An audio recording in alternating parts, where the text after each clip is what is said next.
نو د توډيري زمنګا د ناظم اعلی د جماعت اشاعت توحید و سنت امداد الله کاکا الله دې وبخي نو ما ته وی غراو غواړه هغه مې راوغوښته هغه ته وی شورا راوغواړه نو شورا راوغوښته پای کې دا مشران علماء ټول عبدالسلام مولی صاحبو تنار مولی صاحبو شاپور مولانا صاحبو فوزیان مولانا صاحبو مدان شاہ مولانا صاحبو کالو خان عبدالمستعان مولانا صاحب ټول وفات شوي دي الله دې وبخي دا راوغوښتل شیخ القرآن ته مونږ کټ برابر کړی وای کوم کینو دې شاته کېناستم په ما تکیه وواله شیخ القرآن وصیت کو ملګرو ته نو ولې سوره طه هغه آیاتونه وې جاغه وې ومن اعرض عن ذکری فإن له معیشة ضنکا ونحشره یوم القیامة اعمى او بیا موږ ته وی دا الله احسان او کرمو دا ملک د شرکیات او بدعاتو نه ډکو منګه مرګرو مهنت وکړو الله احسان وکړو د ملک کې توحید او سنت خور شو درسونه عام شو و تاسو ته یو وصیت کومه چې د قرآن درسونه باندې پرېږدئ د قرآن درسونه به کوئ او د دې مرکز نه به د قرآن او د حدیث دوره نه اوچت وي دلته به د قرآن او د حدیث دا درس یې دوره به وي او میاشت کې او ځل به تاسو حاضري کوئ او دلته به راځئ او تپوس به کوئ او دا مرکز دا به رواني او دا به چلیږي د قرآن او د حدیث دوره به وي زه کله کله ملګرو ته ووایم زه د کتابونو او د دې مدرسې شوقین نیمه و د قرآن درس او د حدیثو درس دا نشه پرېښودی دا به وي تر زما تر ژونده بیا به خدای چلی خو دا دې ځای نشو ختمولی او دا به وي دغسې روان به وي نو دا به تاسو کوئ او بیا شیخ القرآن داسې ډېر څوک غوندې راغی ولا وی دا به پردي نه ختموي دا به زما دا خپل ختموي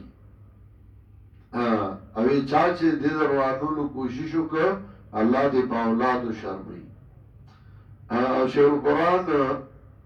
دا درس د قرآن او د حدیث ځای کې روان کړ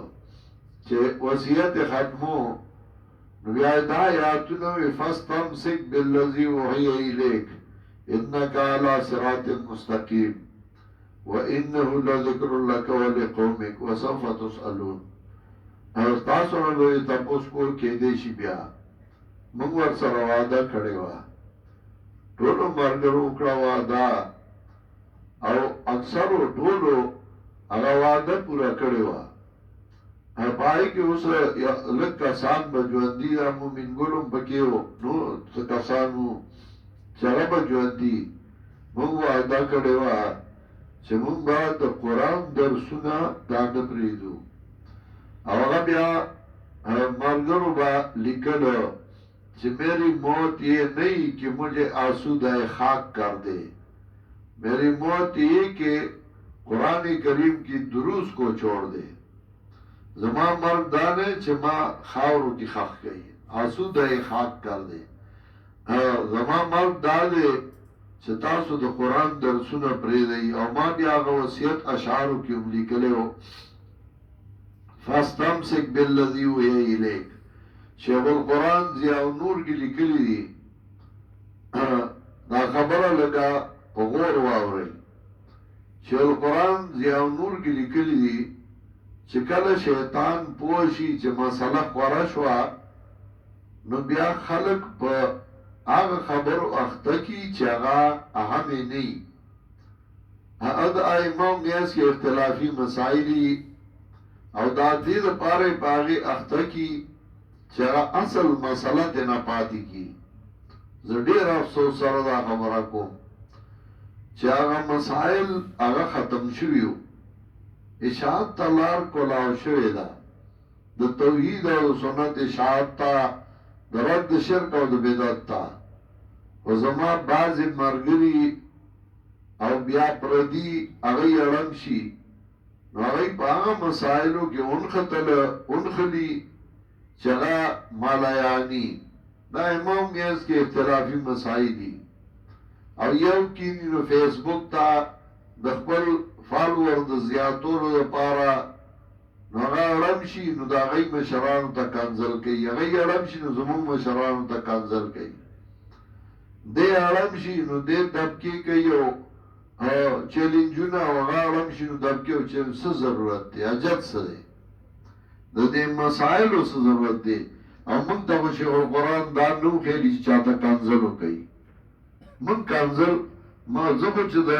حمدالله مولوي صاحب نوم هله منوم مولوي صاحب ورسره ووامه موږ خو چاته کنځل نه وکړي او نه زه خپلو ملګرو له دا اجازت ورکوم یو نیمي هسې به ودي او دې له به ډېر معنی چې شر جوړ کړي او فساد جوړ کړي نو به اړم شي نو خلک به کنځي موږ کنځل که بل څوک کوي دي موږ نه کوو کنځل موږ سره کنځل نه کوو موږ سره خپله مسله او خپل کار د توحید او سنت او د خپل جماعت مخکې کول دا ښایي کنځل د هغه چا کاري چې هغه چا لچر کوچري او څه حیثیت یې دی کنځل سړی نه کوي نو موږ زه خپلو ملګرو ته دا وایم نومونه نه علمه خو یو نیمي ځان نه مناظره دغه جوړ کړي او اړم شي صرف دې لپاره چې زما فالوور زیات شي او خلک څه ضرورت دی چې موږ د مرکز نه راته نه ویلی شوي تا ته چا ویلي چې ته اړم شه چې ته کنځل او بدردې او دا کو د نه څه او نوم ولې د چا په بدایلي موږ د هېچا نوم په بدای نه دی اخیستی او زما خو ټول عزت کوي او احترام کوي هر یو سړی که هغه د اهل حدیثو مشران دي او که نور دي مخې له چې ماله راشي ماله ښه عزت او قدر کوي او دې جماعت ته هم په دروند نظر باندې ګوري سپک یې اوس پخوا ټیک دی او دور تېر شوی اوس هغه سپک نه ګوري بلکې احترام هم کوي عزت هم کوي مولوي عبدالعزیز نورستاني هم دلته راځي مولوي امین الله هم راځي نور هم راځي نو څه حاجت دی چې کنځل کې حاجت څه دی دیوان سړی څخه ښکاري کنځل د سپکو خلکو کاري او دې ته ضرورت څه چې بیا یو شی ختم شوی ته بیا را شروع کې وړم شي وتا چې قرآن مونږ ته وصیت د دې کړو چې د قرآن درسونه د حدیثو درسونه د خلکو د عقیدې اصلاح او د عمل اصلاح په دې باندې زور لګوي زه بیا هم ملګرو ته وایم دا کار مه کوئ دا خوند نه کوي چې کله ضرورت وي هغه ساعت خو غلي او چې ضرورت وي نو دی اړم شي فاستمسک بالذي اوحي الیک منګولو لګو په هغه چې وحي شوي ده تا ته انک علی صراط مستقیم دی په لاره نیغه باندې وانه لذکر لک ولقومک او دا قرآن باندې تعالی او ستا قوم لا وسوف تسألون او زرد چې ستاسو نه به تپوس وکړی شي